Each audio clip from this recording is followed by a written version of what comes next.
Le Real Madrid reçu 5 sur 5. Bonjour à tous, j'espère que vous allez bien et que vous avez la forme, la pêche. Moi, ça va très bien. Donc avant de vous débriefer le match qui a opposé le Real Madrid à l'Espagnol Barcelone, je vous invite à vous abonner, à liker, à partager et à commenter cette vidéo. Un grand merci à vous pour votre soutien. Ça me fait toujours hyper et autant plaisir. Victoire du Real Madrid sur le score de 2-0 face à l'Espagnol Barcelone. Alors déjà, dans ce match, première chose à dire, c'est que le Real Madrid, moi, en tout cas pour ma part, je trouve qu'il y a encore des choses qu'il faut travailler. Bien sûr, ce sont les débuts de Xabi Alonso, il faut lui laisser du temps, bien entendu, mais il va falloir que ça se fasse rapidement puisque dans les jours à venir, on aura des gros matchs à jouer. Mais il est évident que ta Liga, si tu veux la prendre absolument, il faut tout d'abord gagner ces matchs-là contre des équipes comme notamment l'Espagnol Barcelone qui, mine de rien, est 3e au classement et a même battu l'Atlético de Madrid. Donc, il faut quand même le dire aussi. Là, le Real, j'ai trouvé quand même que, en première mi-temps, je n'ai pas regardé la première mi-temps, j'ai juste vu le but, le banger de Militao. Militao, par contre, lui, je trouve qu'il fait un très bon début de saison. Je ne sais pas ce que vous en pensez, vous, mais moi, en tout cas, je trouve que il fait un excellent début de saison. Même si je l'avais un peu trouvé moins bon contre l'OM, défensivement parlant, surtout, là, contre l'Espagnol Barcelone, buteur, un but incroyable. Lui, en plus, il a une bonne frappe, Militao. On n'en parle pas souvent, mais il a une très bonne frappe. Il l'a encore prouvé contre l'Espagnol Barcelone. Et ça te permet déjà de mener 1-0. Donc là, à partir de ce moment-là, c'est une bonne chose pour le Real. Ensuite, au niveau de l'attaque, Vini, Mbappé qui a encore été buteur, mais Vini, là, il y a un moment donné où il fait une action magnifique. Il fait une passe à Kylian Mbappé qui malheureusement rate le cadre. Ça aurait été un but très beau et ça aurait permis au Real de mener 2-0 à ce moment-là. Mais ce n'est pas grave puisque en deuxième mi-temps, qui va se charger de mettre le deuxième but à votre avis? Vous avez la réponse. Bien entendu, l'inarrêtable Kylian Mbappé. But de loin aussi, tout comme Militao.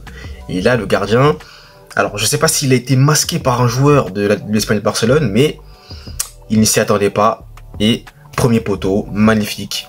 Et ça fait 2-0 pour le Real Madrid. Donc, en deuxième mi-temps, moi j'ai trouvé un bon Real Madrid. J'ai aimé beaucoup de joueurs, notamment Aurélien Tchouaméni, qui là a retrouvé son niveau. Il est même à un niveau mais extraordinaire, Tchouaméni. J'ai rien à dire. Alvaro Carreras. Carreras, c'est imperfect. Le gars est trop fort. Ça fait tellement du bien d'avoir un latéral juste, intelligent, qui défend bien. Carreras, il s'est imposé rapidement, il s'est adapté rapidement. Incroyable ce monsieur. Non, c'est une très bonne pioche. En tout cas, Carreras, encore une fois, un match titanesque. Mastantuono, j'ai bien aimé. Défensivement, les retours défensifs. Il y a du talent, il a du talent, il y a quelque chose. On tient, je pense, un joyau. Maintenant, encore une fois, il n'a que 18 ans. Bien sûr, il va falloir être mesuré avec lui.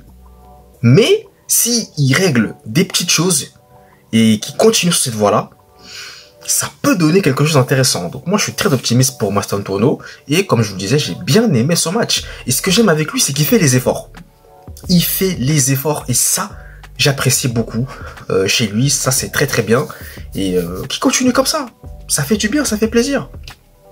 Donc voilà. Sinon, dans ce match-là, surtout en deuxième mi-temps, comme je vous le disais, moi je trouve que le Real a bien maîtrisé ce match. Surtout en deuxième mi-temps, il y a eu de la maîtrise. Défensivement, c'était plutôt carré. Donc ça, c'était bien. T'as pas encaissé de but.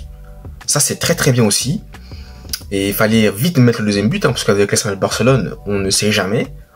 Voilà, l'équipe était toujours en confiance lorsqu'il y avait un 0. Là, avec le deuxième but, je pense que tu leur as mis quand même un petit coup sur la tête et tu as ensuite bien maîtrisé le match de bout en bout.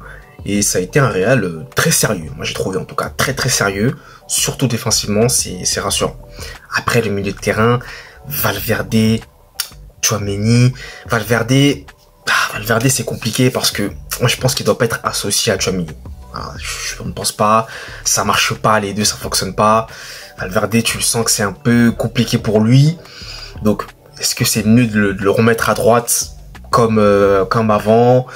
Enfin, dites-moi dans les commentaires, vous, en tout cas, ce que vous en pensez. Quelles seraient pour vous les solutions pour Valverde? Parce que c'est vrai que ça devient compliqué pour lui. Après, en ce qui concerne Mbappé, buteur encore une fois. Ça fait 5 matchs, je crois, en Liga, 5 buts pour Mbappé. Début de saison exceptionnel. Buteur aussi en Ligue des Champions, doublé face à l'Olympique de Marseille. Et là, encore une fois, buteur, quoi. Donc, Kylian Mbappé, il a activé la machine. Ça y est, la machine est lancée. J'espère que ça va durer toute la saison. Mais là, on a un Kylian Mbappé stratosphérique. Hein. Il est exceptionnel. Le gars marque à chaque match.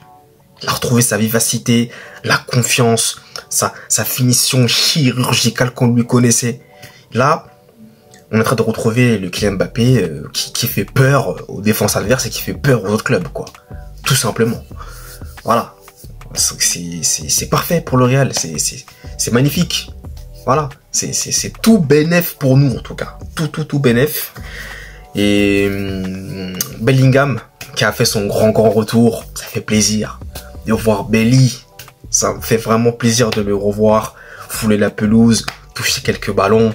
Voilà, ça fait plaisir. Donc, on verra comment ça va se passer sur la durée. Avec un Mbappé qui a retrouvé son niveau et un Bellingham qui revient. J'attends aussi le retour de Camavinga. Hein. J'aimerais bien voir ce qu'il va nous proposer. Ça serait très très intéressant. Après, voilà, hein, globalement, le Real a été supérieur. Hein. L'Espagnol Barcelone n'a pas franchement eu énormément d'opportunités, surtout en deuxième mi-temps. Le Real a été très carré, comme je le disais, défensivement. Raúl Asensio, c'est très bien aussi. Je trouve qu'il reprend confiance. Il fait des bons matchs. Là, il a le jeu contre Marseille. J'avais bien aimé. Là, contre l'Espagnol Barcelone aussi, c'était intéressant. Donc c'est bien. Voilà, parce que sa Coupe du Monde des clubs, là, vraiment, je vous le dis, c'était pour moi une catastrophe. Donc, c'est bien que Xabi Alonso le fasse jouer quand même, pour qu'il reprenne aussi confiance en lui, et c'est ce qui est en train de se passer. Hein. Donc, c'est intéressant, c'est bien. Qu'il continue comme ça. Et puis, écoutez, je pense que je n'ai pas grand-chose à dire. Arda Güler qui est rentré aussi en cours de route. Brahim Diaz aussi qui est rentré. Voilà, le Real a plutôt, moi je trouve, bien géré ce match. Hein. Surtout, je le dis, je le rappelle, en seconde mi-temps. Après, je suis d'accord avec vous. Je pense que vous n'êtes pas encore satisfait. Pour vous, c'est pas assez. Parce que face à des grosses équipes, effectivement, là, c'est vrai que ça peut ne pas passer. Et effectivement, si tu joues un Bayern Munich ou un Paris ou un Barça, là, effectivement, tu as une chance sur deux de l'emporter. Oui, on va pas se mentir, c'est clair. Maintenant, il faut laisser le temps. Laissons le temps, voyons voir comment ça va se profiler. Déjà, on aura un gros test samedi prochain face à l'Atlético de Madrid. Et là, on pourra enfin voir de quoi est capable ce Real Madrid. Là, ça sera vraiment le premier gros test de cette saison. Donc moi, j'attends ce match, en tout cas avec impatience. Et comme vous le savez, jouer l'Atlético, ce n'est jamais simple, surtout chez eux. Hein. Donc, on va voir comment le Real va se débrouiller, mais ça va être intéressant. Et on pourra donc en tirer, je pense, des premières leçons. Voilà. Donc, écoutez, c'est tout ce que j'avais à dire pour ce match. Hein. Donc, dites-moi dans les commentaires, votre avis sur ce match. Qu'est-ce que vous en avez pensé? Qu'est-ce qui, selon vous, peut être amélioré voilà, pour le moyen long terme, court terme, moyen long terme, voilà. Et n'hésitez pas, en tout cas, à vous défouler, bien sûr, dans la barre des commentaires. Moi, je vous laisse, je vous abandonne. Un grand merci à vous pour avoir suivi ma vidéo. Et nous, on se retrouve très vite pour de prochaines vidéos. D'ici là, passez une très bonne journée. Allez, peace!